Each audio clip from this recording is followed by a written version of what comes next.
welcome to BAPS. My name is Brad. I'm one of the owners here, and I'd love to show you guys what we're all about. Yeah, well, congratulations. We've been waiting to come here. This is exciting. Heck yeah. All right, well, I've got some appetizers prepared for us. If you guys would like to come, take a seat. Well, we're starting. Check it out. Awesome. Would we like to?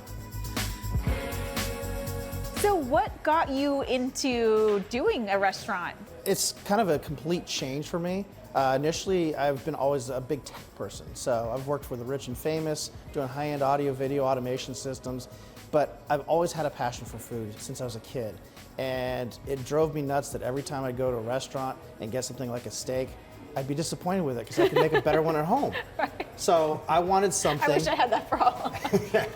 So it's like I always thought, you know, it'd be nice to own my own restaurant where I could actually give good quality food. And one day the opportunity came, and I guess I kind of had a midlife crisis. Said, let's change everything. Let's go a different direction, and let's start BAPS. Right. Well, here's a wonderful midlife crisis, and what a perfect location too. So we were talking about. I lived in Escondido for a little bit, but you don't come here often, but you always pass it. And it's one of those things, I mean, driving up E15, the proximity you have to the freeway is awesome. So the visibility is like great. Pop in, grab yourself a nice meal, like fresh, great meal, and then, you know, hit the road again. So That's part of the reason we like this location as well, is there's a lot of traffic that drives by this every day. It felt like it fit. It felt good. It just felt good. So what would you call BAPS as far as, is it American fusion? American fusion. We take something like chicken cordon bleu, which would be a French dish, and we make our own blue cheese Alfredo sauce to go over top of it. We don't just use regular panko breadcrumbs, but we actually have our own blend of seasoning and spices that we put in that panko. So I want to say about a third of the panko is actually seasoning. So it really changes the flavor and adds a new profile to it that you wouldn't usually get at any other place. So Brad, obviously the name BAPS, cool name. Can you tell me a little bit about where that came from? Okay, well, BAPS originated as my business partner and I's initials. We're both Brad Allen, spelled the exact same way, and So great. he's Pelletier, I'm Solly. We also saw a little picture video, and it showed some basketball players about to make a slam dunk, and it looked like somebody was going to hit them in the face, and the music stopped, and the guy goes, "BAP! What you gonna do That's about right that?" up your alley. Heck yeah! And so that's why we thought, BAPS is cool. Forget B-dubs, we want to go to BAPS. It's exciting, it's fun. So that's why we did that. That's why we put the exclamation point as well, to kind of give the kids-friendly, family type of oriented place. I like it. So you're telling me there's another Brad? There is another Brad. He's our executive chef. Would you like to meet him? I would love to meet him. Wait. Have you seen this in front of us?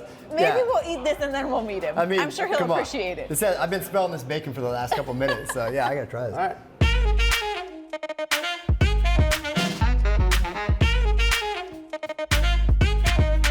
So we had the privilege of meeting Brad number one. It's to my understanding that you are the other Brad and the other mastermind behind Yes, BAPS. I am. It's my two Brads.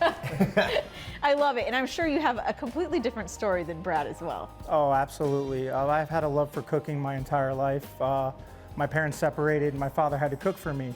So I was like, oh wow, you don't think of a guy cooking, back then, and I just decided I wanted to do it. The next day I went to school, it was career fair. First people that walked in was culinary school. Wow. I thought it was fate, so I joined culinary school. What do you hope when people come to your restaurant that they get out of your meals? Because I know it's not just a full stomach.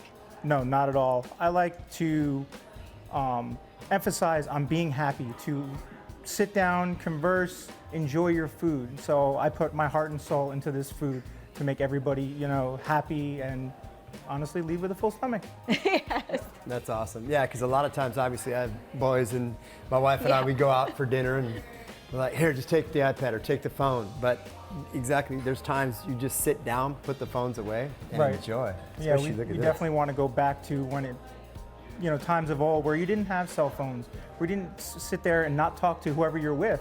It doesn't make any sense to me. I want you to come, sit there. If you're quiet, it's because your mouth is full. It takes a little bit longer to get your meal. It's because we're prepping it from scratch.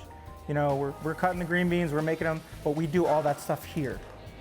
From 6:30 in the morning when my prep cooks get here till 10 o'clock at night or 8 o'clock at night, or whatever time we get off, it's prepping, it's working, It shows. So what do I have in front of me? In front of you, you have our salmon, Parmesan encrusted, fresh dill with our rice pilaf and sauteed green beans. And mine, Brad? Yours is our sauteed pork chops with apples and onions. It's sauteed white wine, our house-made mashed potatoes, and sauteed broccoli. In front of me, I have our prime flat iron with mushrooms and onions, same as yours with the broccoli and our mashed potatoes. Wow. And I like too that everything's like, it feels like comfort food. Like absolutely. hearty, but also healthy. Yeah, and nice portions too. And nice You know what I'm saying? portions. Like, that's gonna be good. I can't wait. I can eat the whole thing, I'm just saying. And both me and Brad have always said, it's go big or go home. We want to make sure that you are sitting here and you're like, wow, this is so much food, and you get it for a right price. Awesome. Where, you know, you look at this, a prime flat iron, $20. You can't go wrong with that. And I don't have to cook it. Yeah, anywhere else, you're priceless. You're getting $30, $40 for a prime flat iron. Absolutely, that's great. And I love it too, this you make your customers happy, but you also make your employees happy, which shows and brings all that love to us, to the table. Absolutely, absolutely. I make sure that all of our staff knows everything about cooking. Okay, I want you to explore your taste buds. Come out of your shell. I want you to experiment. I want you to come up with a recipe. And then I want you to produce it to me. And then we'll go from there and see if we can make it a special. But speaking of specials, we actually have a special coming up. We have our Chef Tim. Oh, nice. One of my prodigies. Oh, I love that. That looks good. So this right here is a New York strip with a bacon, bourbon, and blueberry compote, a loaded baked potato, and our zucchini and squash. Oh my gosh. I like that we both kind of Yeah, I got really close. My mouth started watering when that dropped on the table. That is fantastic. You know what? This place is special. So thanks for introducing us to BAPS. Oh, absolutely. It's my pleasure. We got to open our stomachs now because Let's we dig got a in. lot going. Thanks so much, Brad. Bon appetit. It's awesome.